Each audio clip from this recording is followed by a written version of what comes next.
So welcome to this Sunday's talk on the medieval church.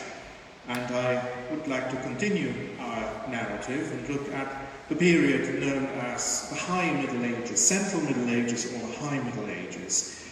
This is the period from around, 1050 or perhaps 1100 to 1300, really the blossoming of medieval civilization. And most of what we associate with the Middle Ages actually flourished in this period. You have a wonderful example here, the cathedral in Chartres in France, completed in 1220. This is the period, obviously, of great artistic production, statues, stained glass. It is the period of the founding of the universities, the new institution of the university that really developed in precisely that period. It is also the period of the Crusades. That's what I'm going to talk about as well. The period of chivalry culture, the ideal of the knight really developed in this period. Of course, also literature of all kinds, vernacular literature. I mentioned Dante in my last talk.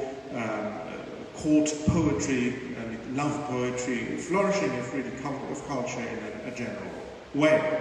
Now, the key idea which you can really identify in this period, in the area we're looking at, so Western Europe, the Latin Church, is the idea of Christendom. There was a strong consciousness that wherever you lived, really, whether it was, say, in Italy, in France, in Germany, whether you were Christian on the Iberian Peninsula, or, say, in England, you belonged to an entity that was larger than your immediate allegiance to one of the evolving nation states or, say, your local ruler or prince. And that was belonging to Christendom. So your religious identity was really first and foremost among the various loyalties you would have as, say, a subject of a particular ruler or king, or belonging to a particular region or nation. So there was the idea that this entity called Christendom was held together by a principle that went beyond all other principles that guided life in the period.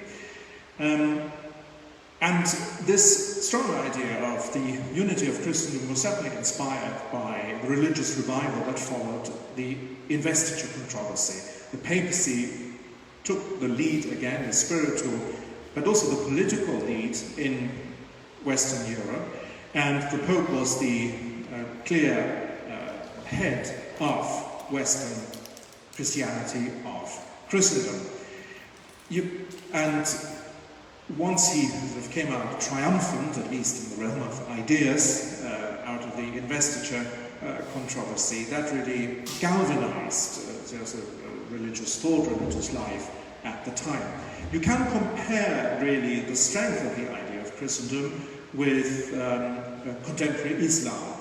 I mean, there's a sense of belonging to the Islamic community in countries that are very different, going from North Africa to the Middle East, to South Asia, to Indonesia. There are many countries that identify themselves strongly as Islamic, as Muslim. That doesn't mean they don't have political conflicts or occasionally wage wars against one another, or are in general rivals in the social and economic sphere, but there's still a higher loyalty that you belong to if you are actually a Muslim and member of these countries. And in a similar way, then, in Western Europe in this period, wherever you found yourself, you had this sense of loyalty to a higher entity called Christendom. At the same time, there were many conflicts, there were wars, there were it's rivalries between these different regions and nations, but still you belonged to that greater entity, Christendom. Now, when you have such a strong sense of identity and community, there will also be communities that are outsiders, or that you perceive as outsiders. And that is certainly one of the negative sides of that strong sense of the cohesion and unity of Christendom.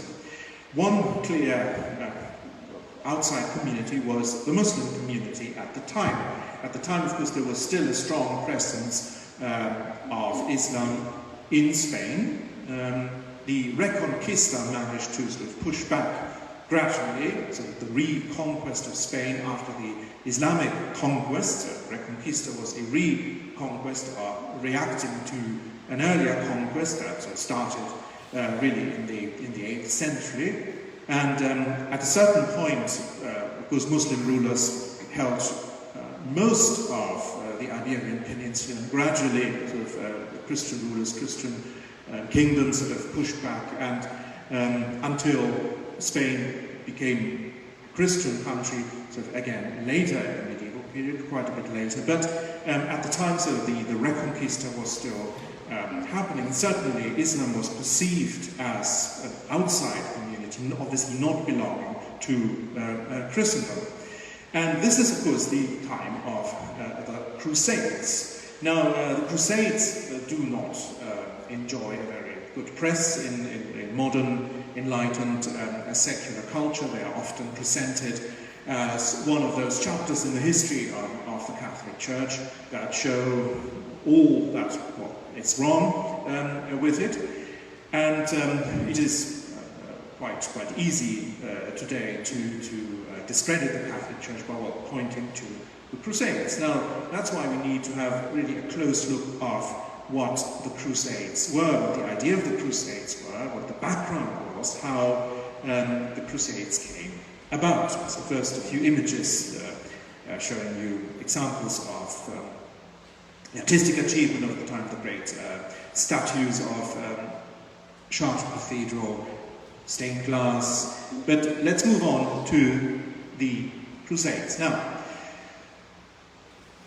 the Eastern Levant, the Eastern Mediterranean, until the rise of Islam, belonged to the Byzantine Empire. It belonged to, well, what came out of the Eastern Roman Empire, a Christian empire.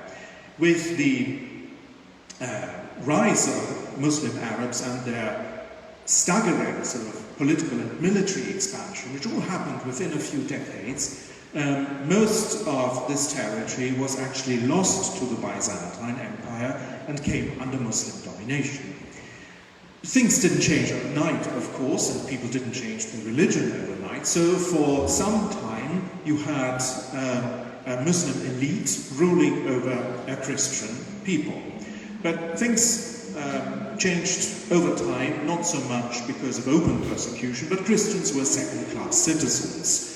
They had extra taxes to pay, they were excluded from certain high offices in government and the military. There was general social pressure to conform, and so many Christians did, and gradually these societies became Muslim, with Christians found themselves in a minority, although until some decades ago many more Christians actually still lived in these countries. Many of them in recent times have actually emigrated to, well, into all over the world, Western Europe, North America, Australia, and so on.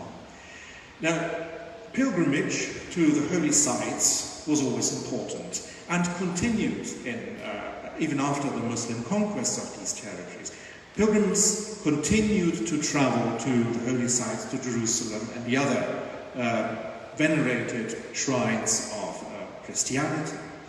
We know that from, say, Anglo-Saxon times, some of these Anglo-Saxon monks, bishops, were able to go to the holy sites from the Carolingian period. So it was a steady stream of pilgrims, and they were welcomed, they were accommodated by sort of the Muslim authorities, partly for economic and financial reasons. Pilgrimage always has an economic factor as well. A great pilgrimage center generates revenue. So in that sense, pilgrims were like tourists who would leave money, obviously, spend money locally, and were quite welcome. So that pilgrimage continued until a moment of real rapture in the early 11th century, when the 6th Fatimid Caliph, Al-Hakim, ordered the destruction of churches and synagogues in Palestine, Egypt and Syria, his territory. And above all, he destroyed the Church of the Holy Sepulchre in Jerusalem. He almost completely destroyed the sanctuary, but fortunately, the actual anastasis, anastasis in Greek means resurrection, it is the structure built around the tomb of Christ, was saved because it was just submerged under the debris and rubble of the destruction of the rest of the structure. So it is said, it's often difficult in this period to discern how reliable sources are, which we have, but it is said that most, if not all, of the churches and convents in the Holy Land were either destroyed or confiscated. Now the Byzantine emperors, and the Byzantine Empire still existed at that time, we are in the 11th century, although it was reduced. The Byzantine emperors managed to come to the support of Christians in the Holy Land, and in 1042 the Byzantine Emperor Constantine IX actually, with the permission of Al-Hakim, managed to have his Holy Sepulchre reconstructed. But that was a blow, and that was really a change also in policy, the sort of aggressive, destructive measures that Al-Hakim adopted. So that was one element at the background of the whole story of the Crusades. Another one was also significant. See, the caliphate at the time, the Fatimid Caliphate, which had its capital in Cairo, in Egypt, they were Shiite Muslims, but at the time the Seljuk Turks were sort of pushing into the eastern Mediterranean. They came from further east, sort of central Asia, but they gradually gained most of the political power in the Near East, and they were in constant warfare with the Fatimid Caliphate in Cairo. And that made Christian pilgrimage even more dangerous, because you see the Fatimids still had an interest in making that pilgrimage possible, protecting pilgrims, making sure they had safe passage. But the Seljuk Turks attacked pilgrims, and in general the unstable political situation made it very precarious for pilgrims. Lack of security encouraged bandits, to attack and kill pilgrims. So in general, pilgrimage was very threatened. And that really formed the background to the call of Pope Urban II in Clermont-Ferrand in the south of France, or sort of central south of France, to launch the First Crusade. So in November 1095, Urban II preached a sermon sort of calling for a crusade. Now the aims were to come to the help of the Eastern Christians, so come to the help of Christians in the Eastern Mediterranean. Secondly, to guarantee the safety of a pilgrimage to the Holy Land. And thirdly, to regain control really of the holy sites, especially the Church of the Holy Sepulchre, which was and is the most sacred place for Christians, the place of the tomb of Christ, the empty tomb, which also today includes the Golgotha Hill, and is indeed the sort of most sacred place for Christians all over the world. Now, this was really kind of perceived to be a spiritual undertaking, so plenary indulgence was attached for all crusaders. Of course, under the usual conditions, you still had to confess, go to sacramental confession and so on, but so spiritual promises were attached to this enterprise, and it certainly touched the nerve it resonated with that religious ferment that was growing at the time. So this is a few decades after the investiture controversy, when the papacy really came out as the leader of Western Christendom. Surely there were some who took it as a great adventure, or some who thought they would gain profit from this war. But in general, the motivation was really that which Urban II laid out in his sermon calling for the crusade. And so the First Crusade started, actually it is the sort of red line here, started from various places in Europe and made its way eastward. The First Crusade also had the support of Byzantine Christians, of the Byzantine Empire. This was incidentally after the excommunications, which were mentioned in a few lectures past. The mutual excommunications of Rome and Constantinople in 1055, I always say they're rather overrated, or their importance is overrated today, because there were many episodes after these excommunications which either showed another moment of reconciliation or another moment of a rupture between West and East. And certainly the First Crusade was a moment where both Western and Eastern Christians pulled together. Also the Armenian Christians supported that effort. And so the Crusaders went through Seljuk Turk territory and eventually arrived in Jerusalem and captured Jerusalem in July 1099. This was the first crusade and the only crusade that can really be called a military success. Most of the other crusades were ended in military disaster. It was a war, it was bloody, it was violent by all means, but you have to be very careful not to go for the kind of imagery that is promoted, especially in popular culture today, as if the Crusaders were sort of brutal, barbarian warriors who had no interest except for killing their enemies, who were supposedly sort of civilized, noble-minded, and so on. So, I mean, this is a bit of a caricature. It was a war, it was violent on either side, but also we have to read the available sources with a critical mind. Some of the sources, for instance, of alleged atrocities which the Crusaders perpetrated are quite doubtful. Also doubtful because within the Western Crusader forces there were a lot of rivalries, there was a lot of competition, hostility within the Western Crusader army, really. So when you look at this story, you have to look at it with a critical eye. I said the First Crusade was the only one that was really a military success. It was so because the Western troops caught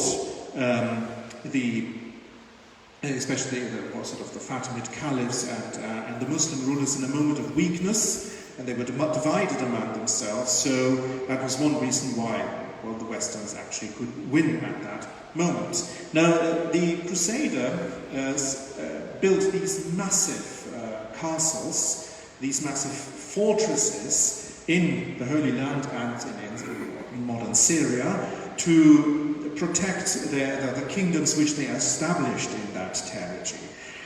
And this is an interesting aspect of it because it shows how much money and revenue the Western powers, kingdoms, nations had to send really into these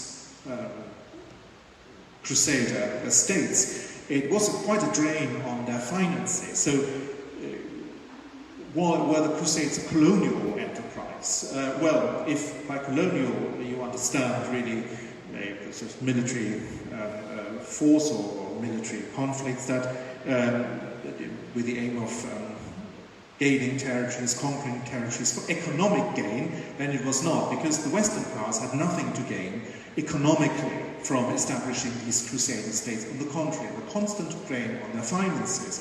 There's even one example of a particular tax that was raised in England, and that was at the time of the Third Crusade. See, once after the First Crusade and capture of Jerusalem by the Crusader forces, the Muslim forces regrouped, reorganized themselves, especially under the leadership of Saladin, who was a very gifted, very effective leader, and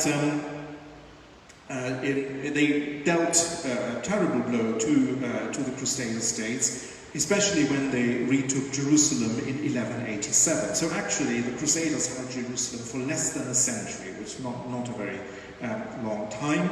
And another crusade was called to regain these territories, but as I said, except for the first one, they weren't really successful in military terms.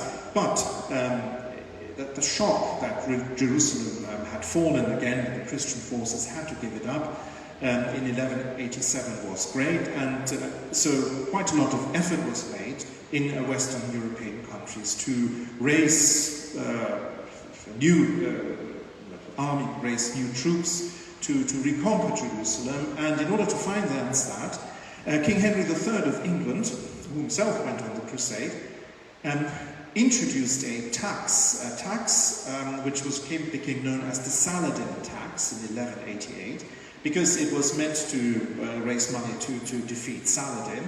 The interesting thing about the Saladin tax is that it was not a tax that would tax land, as was the custom at the time, but actually personal property.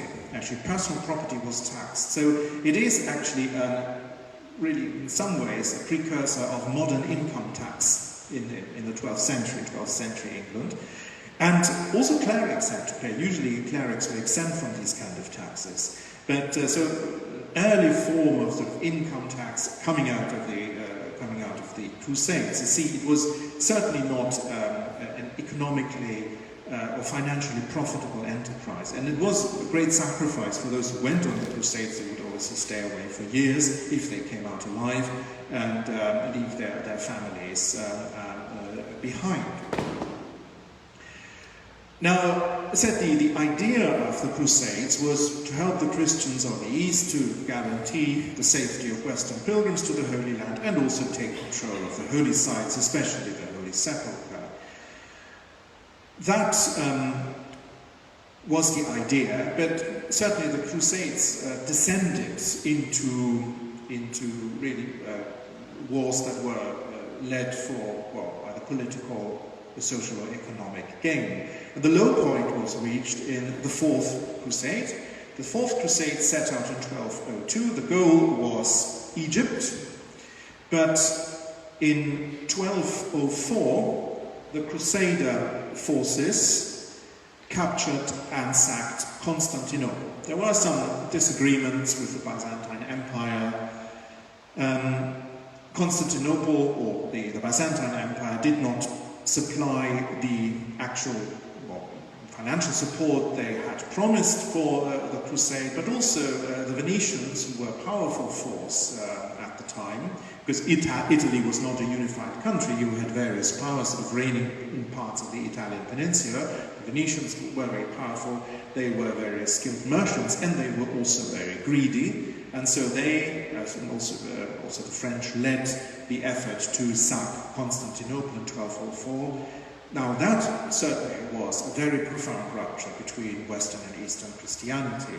It meant that actually the Byzantine Empire was divided up, most of it was divided up among various Western powers. A Latin patriarch was installed in Constantinople. A lot of the treasures of Constantinople came into the West. With hindsight, would say there was also a blessing in this, because at least they survived the Ottoman conquest of 1453. But it was a disaster. It harmed Western-Eastern relationships, Christian Western-Eastern relationships for a century. In 1261, the Byzantine Empire regained Constantinople, but it was also weakened and was gradually shrinking until when Constantinople was actually conquered by the Ottoman Turks in 1453. Its territory didn't go far beyond the actual city.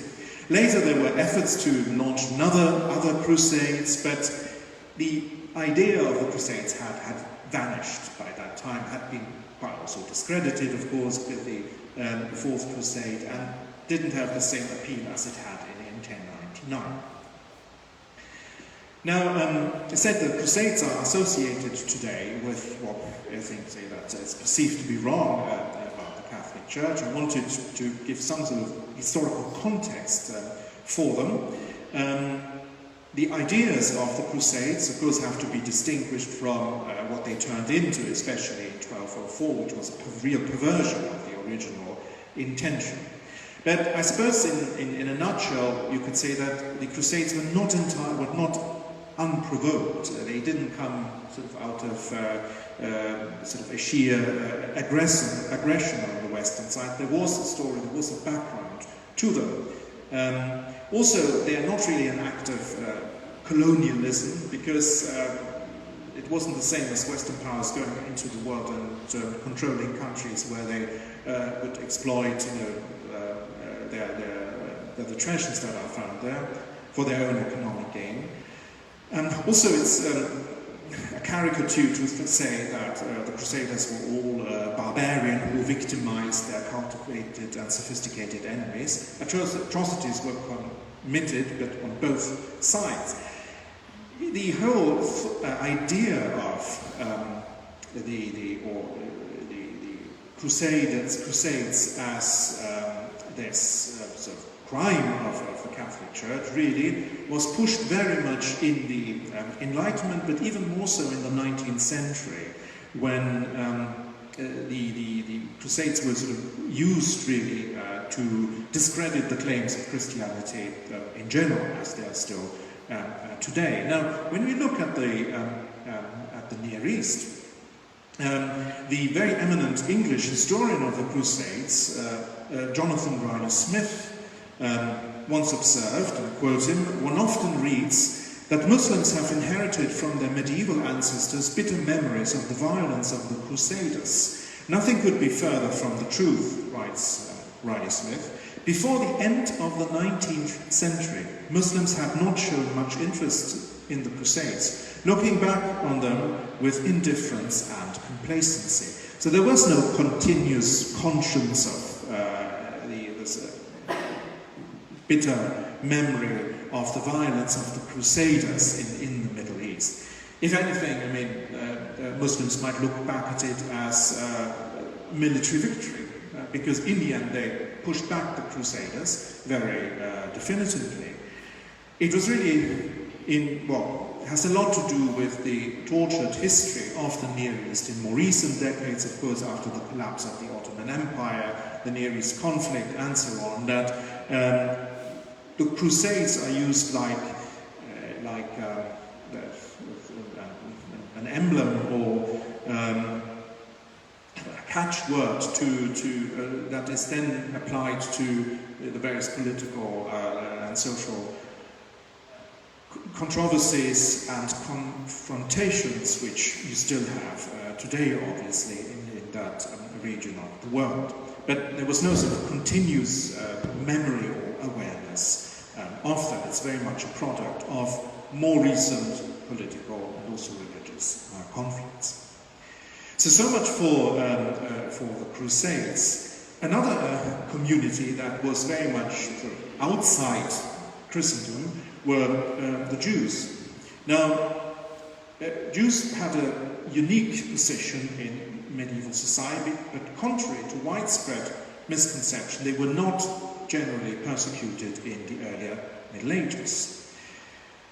They weren't Christians, obviously, and so their position in Christian societies was perhaps not unlike that of Christians in Muslim societies. So they were not allowed to own land, belong to guilds, or have any kind of office in government that would give them authority over Christians. And often they had to live in certain parts of a town, a city, which would be known as ghetto, a word of course we still use today.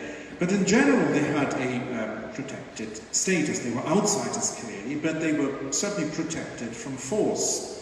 And when there was occasional sort of spontaneous violence, mob violence against Jewish communities, communities. The authorities, both civil and church authorities, would usually come to their defense and insist on the rule of law and peace among the various communities in a city. The Jewish community that was probably the oldest in Western Europe was that of Rome, going back to the times of the Roman Empire, and even before times of the Roman Republic. And they enjoyed the sort of legal protection of the popes. Now, this kind of protection was, again, not always disinterested and had, as so many things, an economic and financial aspect. Jews were taxed, and their regular payment of taxes was a source of revenue for rulers, kings, courts, who were always in need of revenue, of such revenue.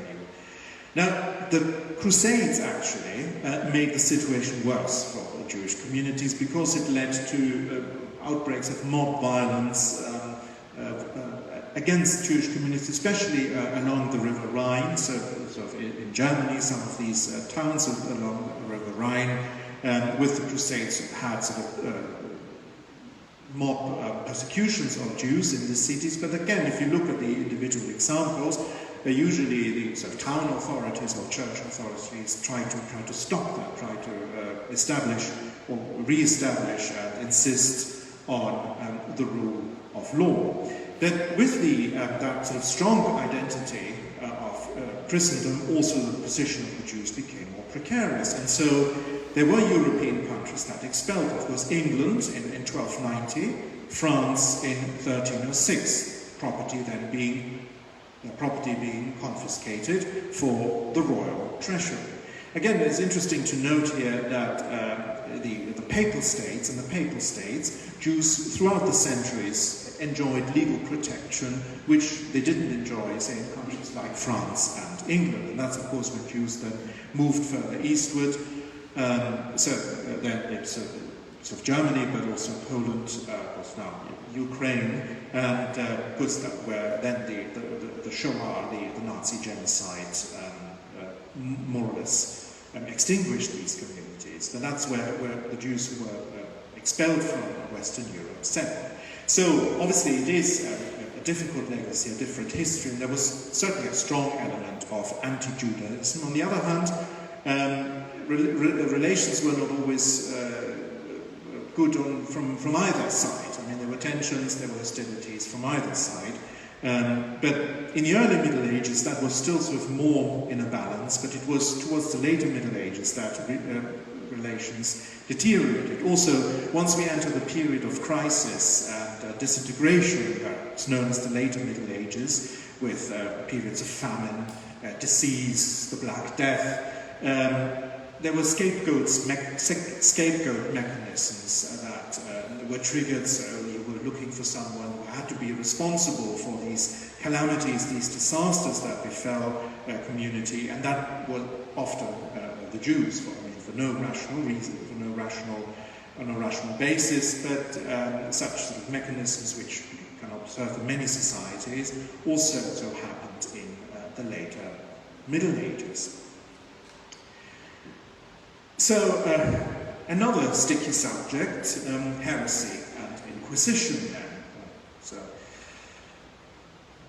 Now, what is heresy? Heresy is sort of a persistent denial of the truth of Christian revelation. It doesn't mean that you're simply wrong on something, or perhaps get something wrong, or are ignorant of an aspect of the Christian faith, but it's a persistent denial of it.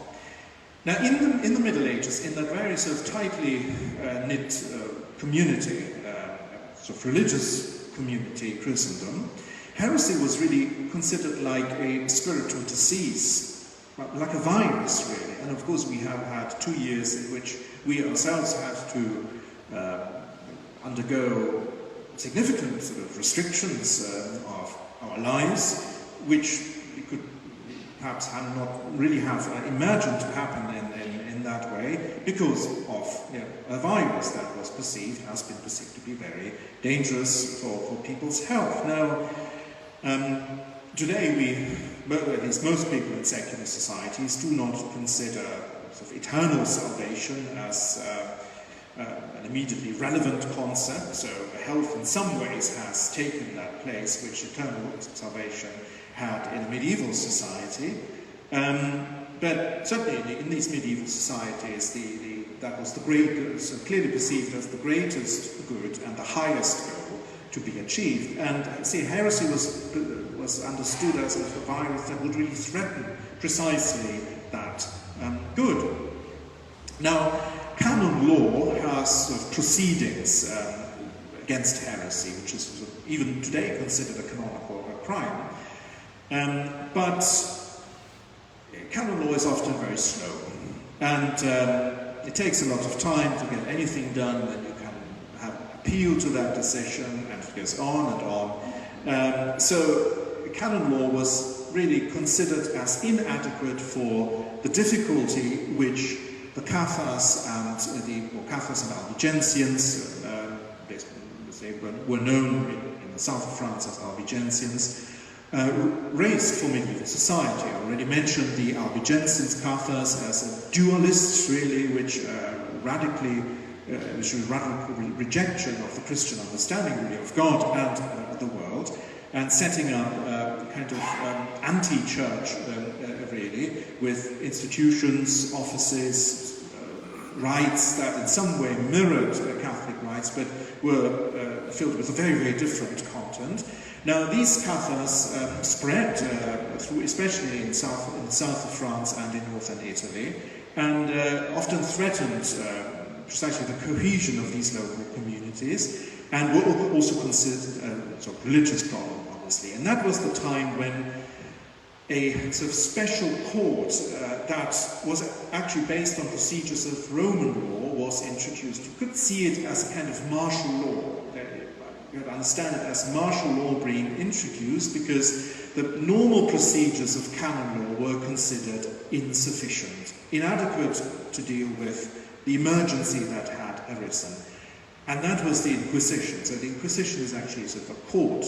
Now, to be accused before the Inquisition established some presumption of guilt, or the English law, presumption of innocence, but not always observed, especially in the public sphere today, of course, but you still have a presumption of innocence. Now, not in the Inquisition, accusation establishes some presumption of guilt, but the accused could, of course, defend himself, and was even able, for instance, to submit a list of people who he would consider inadmissible as testimony. So if you know, again, often these are sort of conflicts among neighbors, so if you thought that someone had a beef with you anyway, you could actually have them excluded as witnesses. So, I mean, it was a legal trial on sort of rational principle. However, there were aspects which we would clearly condemn today, and they had something to do with the revival of Roman law at the time. See, the High Middle Ages saw a revival of Roman law, and one of the very strange aspects of Roman law is the use of torture. Torture was very common in Roman legal proceedings. Even torturing witnesses, because the idea was that people wouldn't tell the truth unless they are tortured. It's of course, very strange idea to us, but in the Roman world it was commonly accepted. I usually quote a wonderful letter by Saint Augustine. Saint Augustine, Bishop of Hippo, was offered a donation of several ships from a wealthy shipowner for the church in Hippo, donation to the church. But he writes that, sadly, he cannot accept this offer because if there's ever a problem with some cargo, if there's some incident, your cargo gets lost or some malpractice of any kind, then legal proceedings have to be started, and that means torturing the people who might be witnesses to this. And St. Augustine writes, well, the church cannot possibly have anything to do with that. We cannot be involved in such a cruel practice, so thank you very much, we cannot accept that donation. But that was very much the world of Roman law. That wasn't practiced in the earlier medieval period, but once Roman law came sort of back, torture came back as well. So torture was used in Inquisition trials to elicit a confession, but actually was used very sparingly in heresy cases. So you have this black legend of the Inquisition, sort of crazed, often Dominicans or cardinals, out to get people and torture them, which is an absurd caricature of what really happened. The idea of an Inquisition process was to make the accused recant if he had truly denied any sort of basic truth of the Catholic faith, to make them sort of revise their position, their statement. And defendants were actually often acquitted. The idea was not to get people, but to make them recant, and often the defendants were acquitted.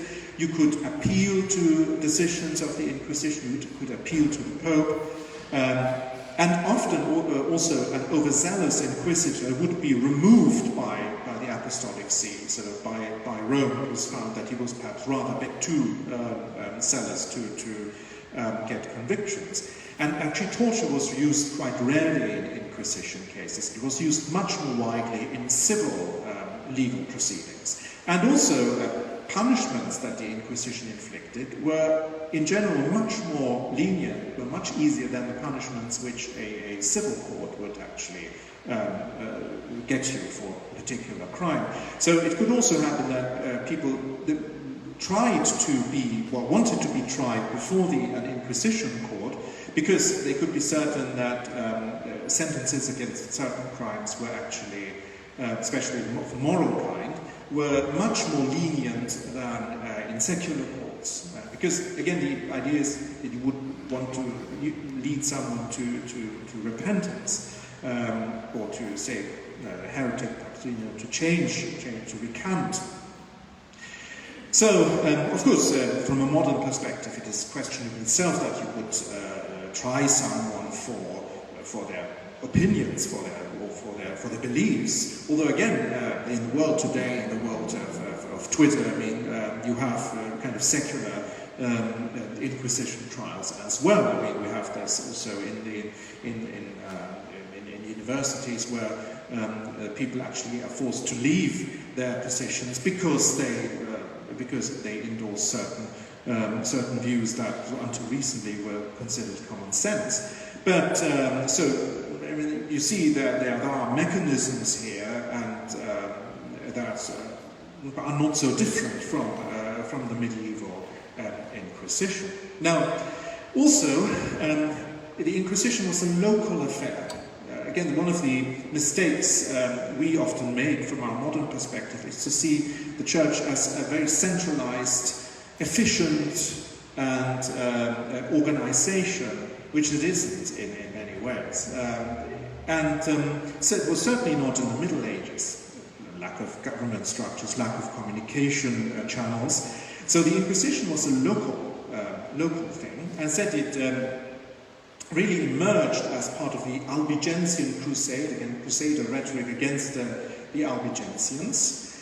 And then in 1232, the emperor, the German emperor, Frederick II, created an Inquisition within the empire. Now, he was a great rival of the Pope at the time. Great conflict. Emperor-Pope continued. And because the Pope at the time, Gregory IX, was rather concerned that the emperor would actually take control over the Inquisition in his territory, he set up the Roman Inquisition, which he could control, and it was staffed only by Dominicans. That was Pope Gregory IX, ruled from 1227 to 1241. And said the idea was to bring people to penance. And early in these trials,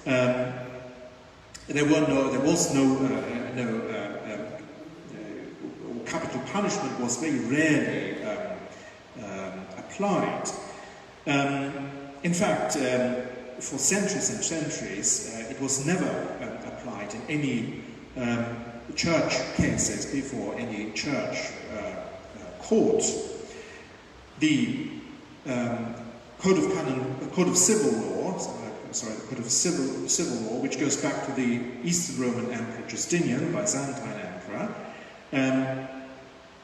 had the death penalty for certain crimes that sort of would fall under the Inquisition, but it was often criticized within the church as really utterly objectionable.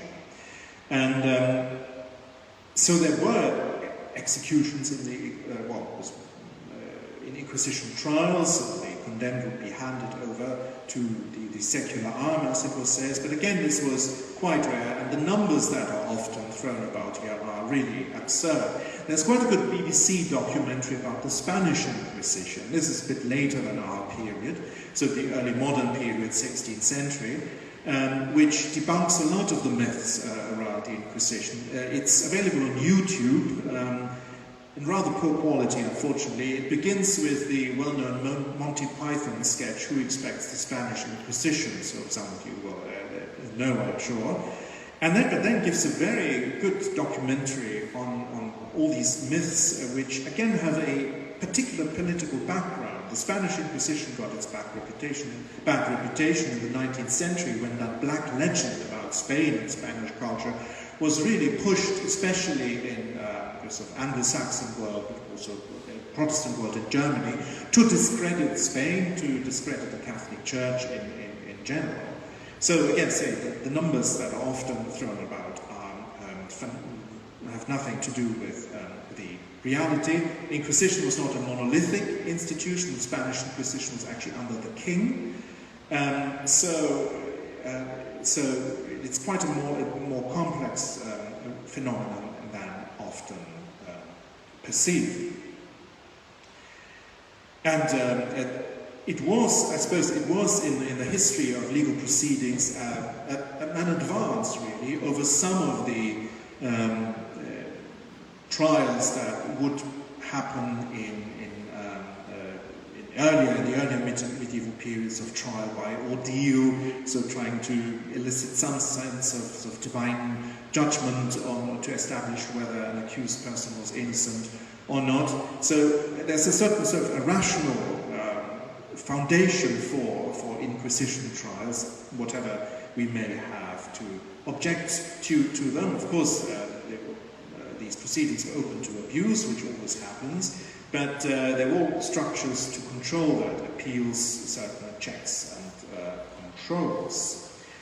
So that would be then the Inquisition, but it's enough with the sticky subjects for the moment, and I'd like to conclude really with a brief look at the two new forms of religious, or one form of a new form of religious life that would shape the time, the church for the time to come, certainly well into the early modern period until the Council of Trent.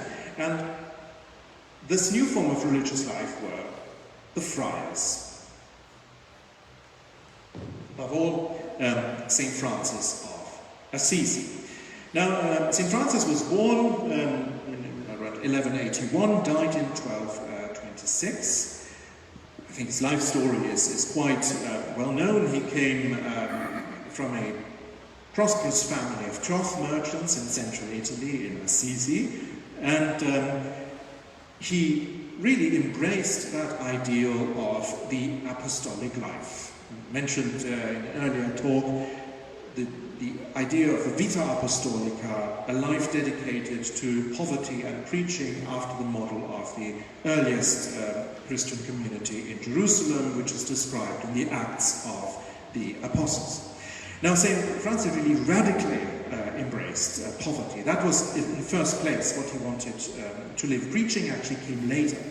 So a radical life of poverty. I mean, there's the famous scene where he strips naked in the marketplace of Assisi to symbolize that he was rejecting all the wealth which his father could give him, and the bishop of Assisi sort of covers him with his cloak. Now, he first was a very charismatic figure, so he would go around Assisi and help in the vicinity, help poor, especially also minister to lepers. Leprosy was a very hard disease at the time. Didn't really know how to deal with lepers. Basic hygiene actually is often enough, but and also it had a social stigma with it, leprosy. So St. Francis ministered to lepers, but also important, repaired churches in the area of Assisi that had been abandoned, that were somehow dilapidated. And he gathered a group of lay followers, laymen who he called his little brothers, the fratres minores, from which we take the word friar. Now, St. Francis was very much a man of the church. I mean, again, there are all sorts of projections into St. Francis, especially in more recent times. I mean, Zeffirelli's film.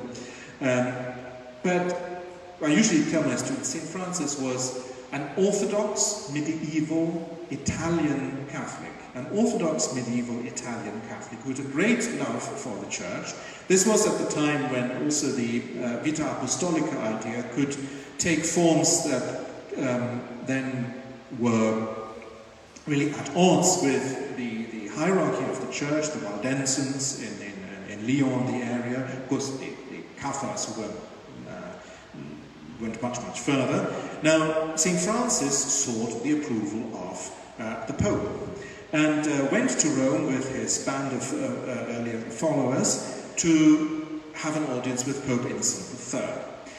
Innocent III is an interesting man. I hope to say something more about him. One of the great popes of the medieval period, not very popular in England because he meddled with politics of Magna Carta and that sort of thing, but really one of the great popes, an aristocrat, having studied theology in Paris, canon law in Bologna, very well educated, made a stellar career in the Roman Curia, became Pope at the age of 37. Now, he was also very much aware of need for reform in certain areas of the church's life, and he had this dream, this is from the Giotto's frescoes in the Basilica of St. Francis in Assisi. So he had this dream that his church was about to collapse. It's meant to be the Lateran Basilica, so the cathedral of the Pope in Rome, and there was this man in a very simple, rugged, sort of brown habit, sort of holding it up, keeping it from collapsing, supporting it.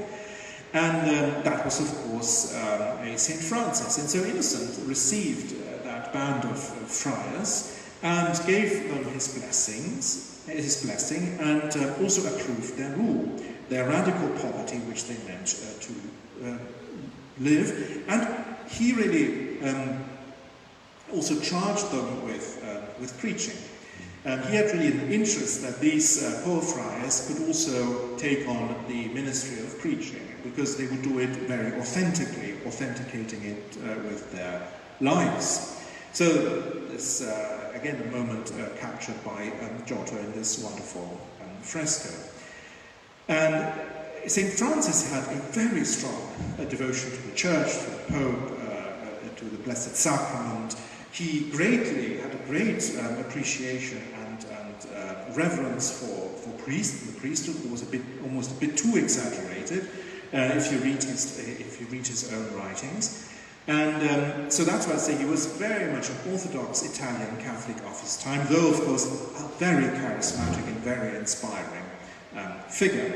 Later in his life, a difficult moment in the story of the Franciscans, he received the stigmata, so he received the wounds of Christ in the vision of Mount Laverna, where he was on retreat, again often depicted in wonderful paintings. And he really inspired this religious movement, called the Franciscans. Now, the story of the Franciscans, again, is quite difficult because they faced the problem how to translate that amazing charism of their founder into structures, into a religious order, which was not easy at all. And that later, the medieval period, caused a lot of tension and conflict between various branches of the Franciscans. But St. Francis became hugely popular saint and really became the most was venerated as the most Christ-like saint. Before St. Francis was really St. Martin who had that position, St. Martin of Tours. In a way, he was replaced by St. Francis as the Christ-like saint, which in a way culminated in his receiving the stigmata, the wounds of Christ on his side, on hands and feet. And now the friars were a new form of the religious life, mainly because, not so much really because of their poverty, although for Francis poverty was really at the heart of the Franciscan vocation, but because they moved from place to place. They didn't have stability. Before the friars, really, religious life meant that you entered a place with the idea of staying there, so you had stability, whether you were Benedictine or Cistercian or Carthusian. But the Franciscans would move temporarily from place to place, go from place to place. So they were in an international religious order, which had some very interesting sort of consequences, for instance, for the liturgy. See, the Franciscans actually promoted the use of the Roman Missal and the Roman Breviary throughout Europe wherever they found themselves. See, in the Middle Ages, even where you basically followed the Roman rite, the Roman Mass, there were many local customs, local particularities that were observed, and which made the liturgy somewhat different in Cologne and Paris and other centers of the medieval church. And it was considered really too cumbersome for these Franciscans who would stay in a place for a few years and then go to another to learn all these different customs and particularities and then go somewhere else and start from scratch. So they would use the Roman Missal in the form used by the Roman Curia, by the papal court, and wherever they were. And that's actually how the Roman rite was, in the form used by the Curia, was effectively spread throughout the Latin Church. What Pope Gregory VII may have intended but could never have implemented, the Franciscans did. The Dominicans, come to them in a moment, chose a slightly different path because they adopted a form of the Roman rite and made it their own use, but also in the standard form throughout wherever Dominican communities were founded.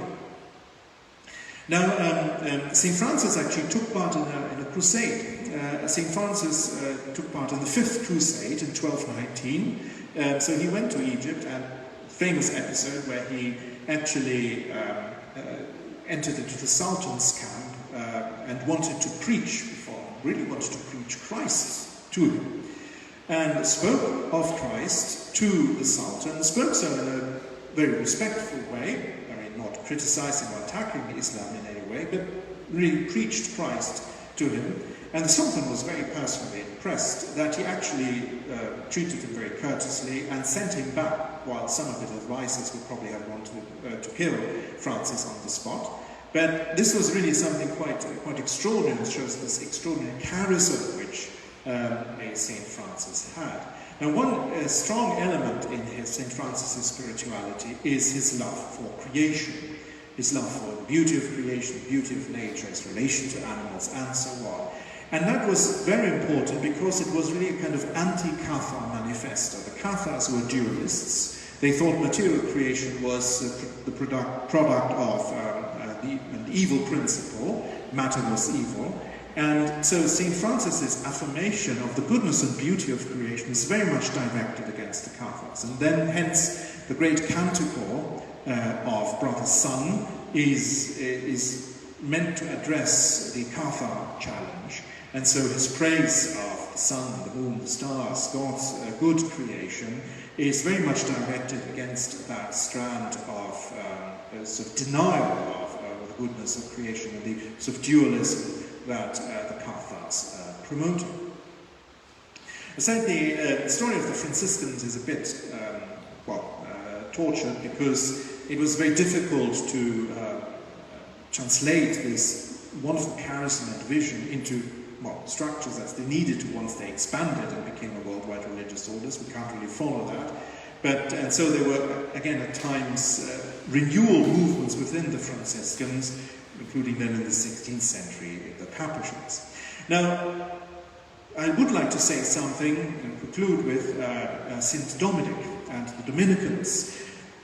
The Franciscans and the Dominicans are two orders we know as friars. There were other orders that were founded at the time.